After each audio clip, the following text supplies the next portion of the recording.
Welcome to Visual Radio, the TV interview show produced and created by Joe Viglione that's celebrating its 50th year.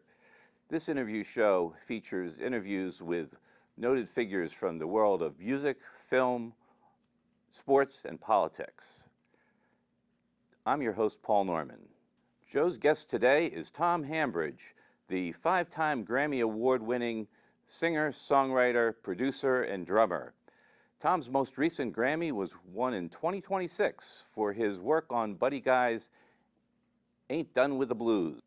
Tom's produced over 100 albums and has written thousands of songs, many of whom have been performed by all-star musicians, including the likes of Eric Clapton, Mick Jagger, Keith Richards, B.B. King, ZZ Top, Leonard Skinner, Peter Frampton, Johnny Winter, George Thorogood, and many more.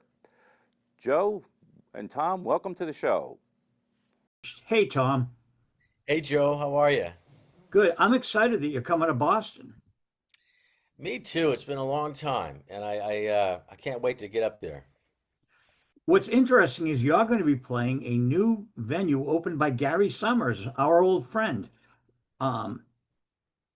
You realize what he's doing. It's kind of like a collectible concert where people get autographs and the records, and it's a unique concept for a music venue. Yeah, I'm really excited about that show because it's more interactive, you know. I'll be able to talk and answer questions and take pictures and he did say, yeah, bring some collectibles up. So I'm going to try to figure out some things around here to take with me that are just, you know, memorabilia from the day, you know. You're playing quite a few venues around here. Can you tell us where the tour has taken you? Well, yes, when we get up there, I'm actually heading out to New Jersey tomorrow to do some dates, but when we get up there, we're doing the Fallout Shelter in Norwood, Mass, and that is a Friday night. I'm really excited about that place. Let me just look here. Friday night, June 26th, and I've just heard so many great things about that venue, so I can't wait to play there with my band, the Rattlesnakes, and then the next night we're in Manchester, New Hampshire, at a new venue, and then the Sunday we're up at a place called the Farm Stand up in northern New Hampshire, which is also supposed to be another really cool venue. I like playing places I haven't played before because I actually feel like I've played everywhere at least once. And these places are new, and that's exciting to me, as you know, as a performer. Like I love hearing about new places, and so I'm excited to get up to New England and then the 30th is the show at Wex Rex in Hudson. In Hudson, Mass. yeah. And that's going to be really cool. And that's the one you talked about because that's a Tuesday night, and I can't wait to just you know, I'm going to get to maybe talk about a lot of the stuff I've done and some of the songs I've written for different people and some of the journeys I've been on and hang out with the folks. Will it be like a Storytellers Peter Asher or Jimmy Webb on tour talking about their career?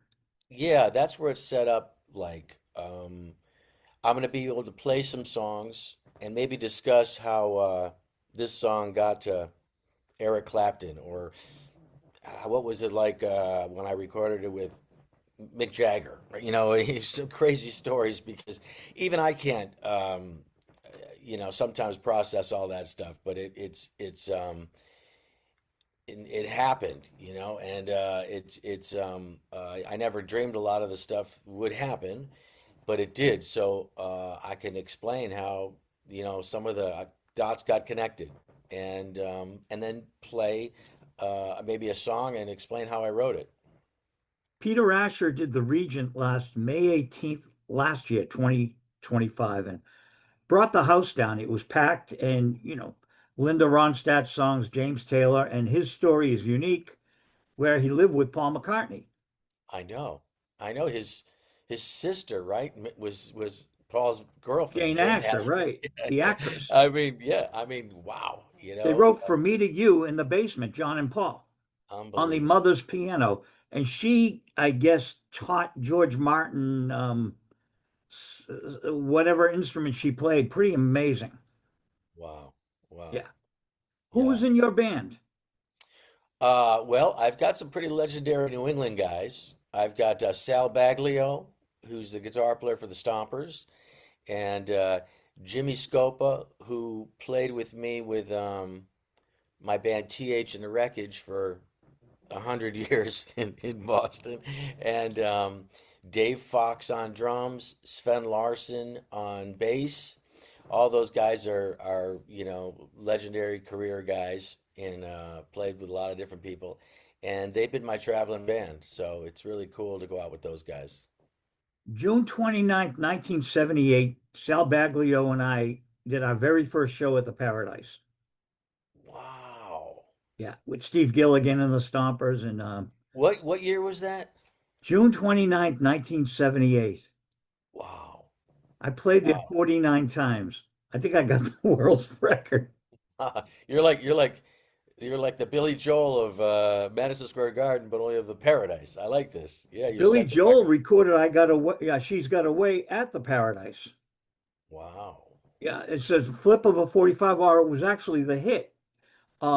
Which brings me to, are you recording these events? We're recording the Fallout Shelter in Norwood on the Friday, and I think that's just because he's got like a credible multi-camera shoot that he does there. So we are doing that, and we can release that, I guess. So we'll probably have some stuff released from that show. Interesting. I asked Ian Anderson if he liked people taping because I was going to send him some tapes I did at the Boston Garden in the 70s, right? Oh, I hate it. And it's like, okay, not going there, right? So I'm at the show that night at the Harbor thing on the, Harbor right Lights? near Anthony's Pier 4, Yeah, Harbor Pavilion, whatever it was. yeah, He goes into Aqualung, 200 phones go up in the air. And I'm going, oh, Ian's worst nightmare. yeah. But to me, everyone's got a cell phone, so recording these events can, and Tom Hambridge at the Wex Rex, 200 years from now, what will Right, AI do to the concert, right? right, Will we right. have holograms of the artist? Who knows? Yeah, yeah. Yeah, no, it's amazing, and because I do that when I just the other night I was late at night and I finished recording and I thought, man, I want to look up some things, and I watched some old Todd Rundgren footage, and I said, geez, did Delamitri, when did they play last? And I try to find and I was able to find like crazy things, from Albert's Hall in London in 70, whatever, like you're talking about Jethro Tull or Ian Anderson. Yeah, it's because I've looked up Jethro Tull just to watch them play Madison Square Garden with the lights on, on the Thick as a Brick tour, just to catch a little bit. Yeah, so it's going to be wild. I think some people, probably Ian is the same where you don't always get the best looking. So depending where they're sitting, they're filming, and there might be people talking and standing up, and the sound might not be great where they're sitting, and so they get nervous about people going, "That's what we sounded like," and when it's not probably accurate. Well, people were bootlegging Shakespeare. That's how the material survived. The scripts for the actors and the people in the audience dictating it or writing it down. Really weird, but like that's really how bootlegging came about. And then the classical concerts, they were before rock and roll, of course, and here we are today. What's important is the Guess Who, Burton Cummings, Yeah, great artist. He's talking on Facebook about how they wrote American Woman. Randy Bachman was just doing that riff on stage. right, Burton was signing autographs. He jumps on stage, starts singing, but then they forgot about it, and someone in the audience had taped it. And they got the tape, the bootleg tape, and that's how they wrote American Woman from just jamming. right. Yeah, Do you Yeah, do I know I that did. when you're on tour? Do you tape some of the riffs that your guys come up with, or Well, excuse me. I don't do that. I, I don't. I probably should.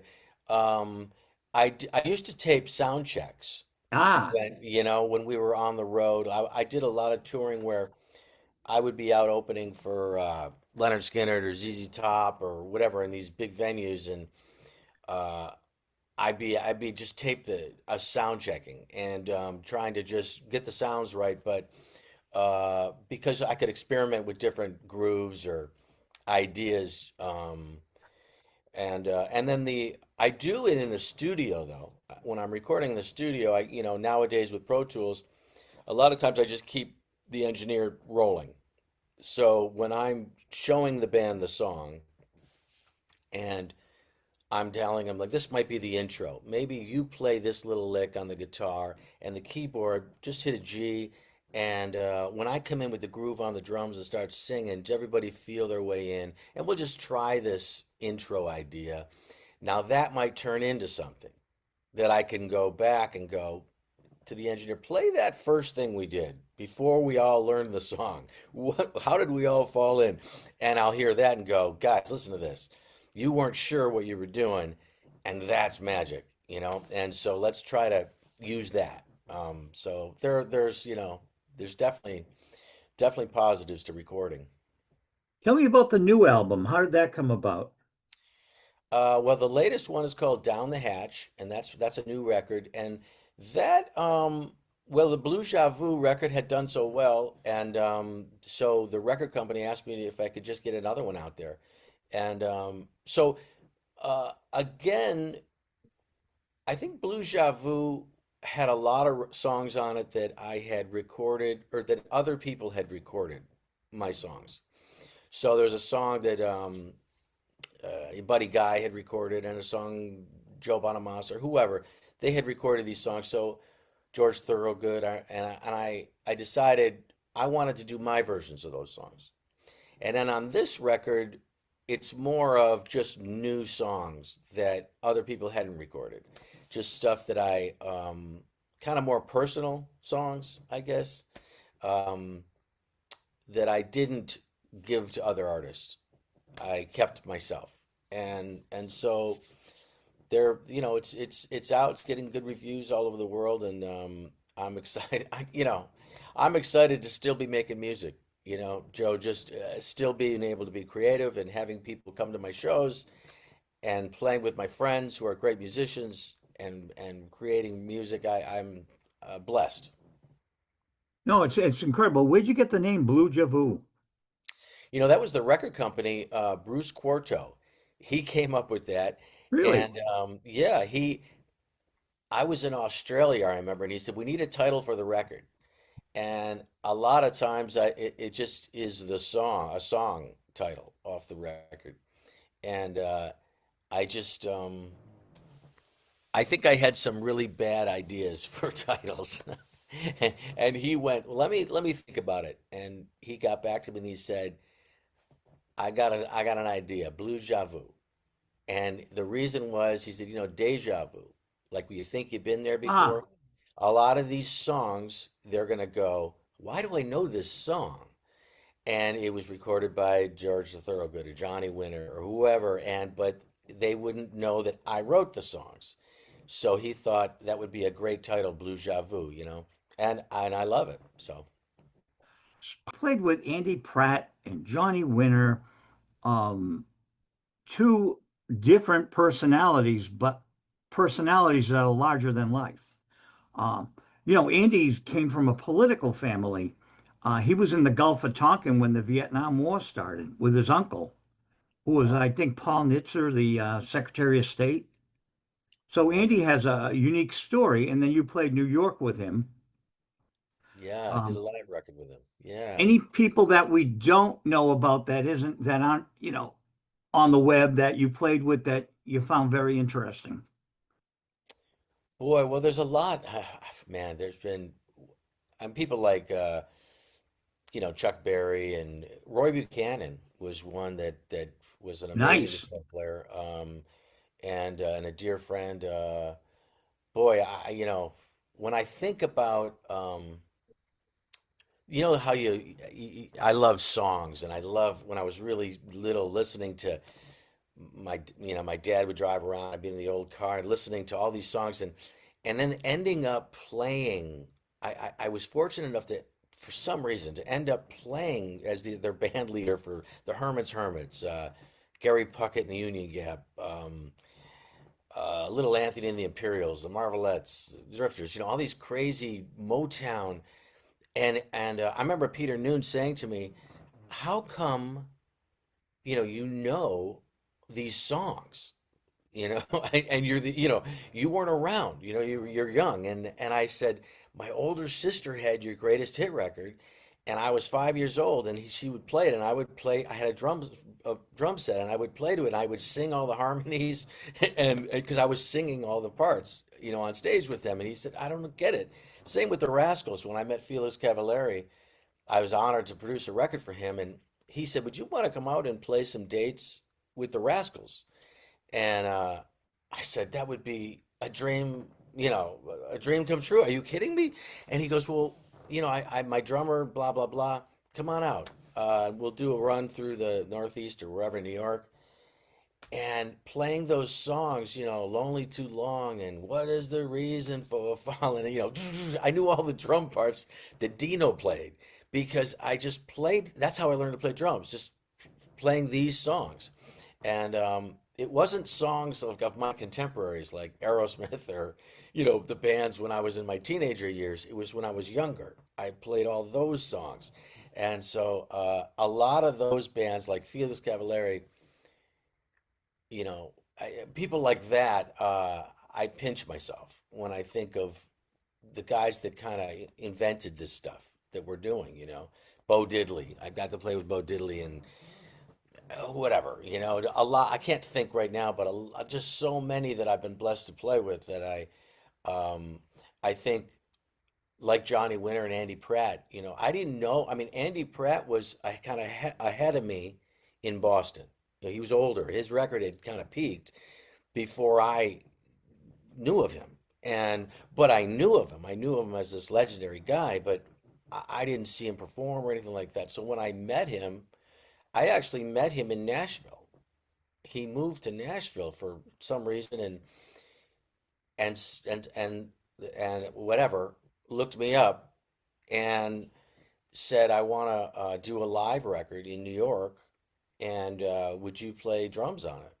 And I thought, okay, you know, and then I had to, he gave me that record, and I had to learn that record. And And like I say, avenging Annie is not Av- easy. Avenging Annie, right, right. So yeah, I mean, and I know he was like in the cover of Rolling Stone or whatever. I know he was big, and I just, but I wasn't a part of that scene. I don't even think I was in the area yet. So, but anyways, that was like when I saw Treasure That Canary on the article you did too. You put that on there because it just makes me smile ear to ear because he's so good, and the band, all those guys in the band, or a lot of them had played with him during those years, and so I was just hanging in there, and it felt great. Well, John Scofield did the first tour with him Wow, way back in really? the 70s. Wow. I taped those shows. And then I managed Andy for a little while. So I had these old tapes of his with a WBCN broadcast with a song that wasn't on the second album, Avenging Annie album. Um, it's just amazing what he could write. But I'm thinking back to I had some good questions here. TH and the Wreckage, you going to do any of the music from TH? Everybody, the people do yell that stuff out. Yeah, I got to tell you, Joe, it was funny. I had TH in the Wreckage for forever, and we played every club in New England, everywhere, for so many years, and all the Boston Music Awards and blah blah blah, BCN. And then I moved to Nashville, and I started producing records, and then I got a record deal, and I did all this stuff. And when I think it was 9/11 happened, there was a big concert of a lot of bands in Boston. as a benefit concert, and I got asked to play with TH and the Wreckage. And I hadn't played with TH and the Wreckage for, I guess it would have been, 15 years or so. And so I realized when I went back there and play, all these really great bands, the Stompers, Fahrenheit, the Fools, all these really great bands were there, and my band was there. And we had to play, we had like I don't know, 5 or 6 number one songs on BCN, through the years, local number ones, and uh, and I hadn't played that material, even thought about it. And it was amazing to go and relearn that, and play that, and have the people really embrace it. I kind of was so busy and focused doing so many other things. I'd written hundreds of other songs that I didn't. And so I realized when I go to New England, I got to have a couple of those in my pocket, because people yell out specific ones. Those they'll just yell out something. And so I try to do a couple TH and the Record songs along the way. Hey, Tommy, I'd like to talk to you for 2 hours, but we've got to wrap up now. 30 minutes go by quick. Well, it's been Anything you'd fun. like to say? Well, I just, I love what you do, Joe, and I respect the heck out of you. And I'm honored to be on the show. I hope if anyone hears this that used to come see me with TH and the Wreckage or whatever, or is curious about coming, please come out to these shows, because I'd love to be able to come back every year and do a little run around New England and play and party with everybody, hang out. Sounds cool, man. Thank you so much for being on Visual Radio. Thanks for having me. Thank you for the great interview, Joe and Tom. As Tom mentioned, he's going to be touring in the New England area starting on June 26th. Make sure you get out, if you can, to one of the great shows by this icon of rock and roll. And if you like the show, please hit the subscribe button so we can bring you many more episodes of Visual Radio.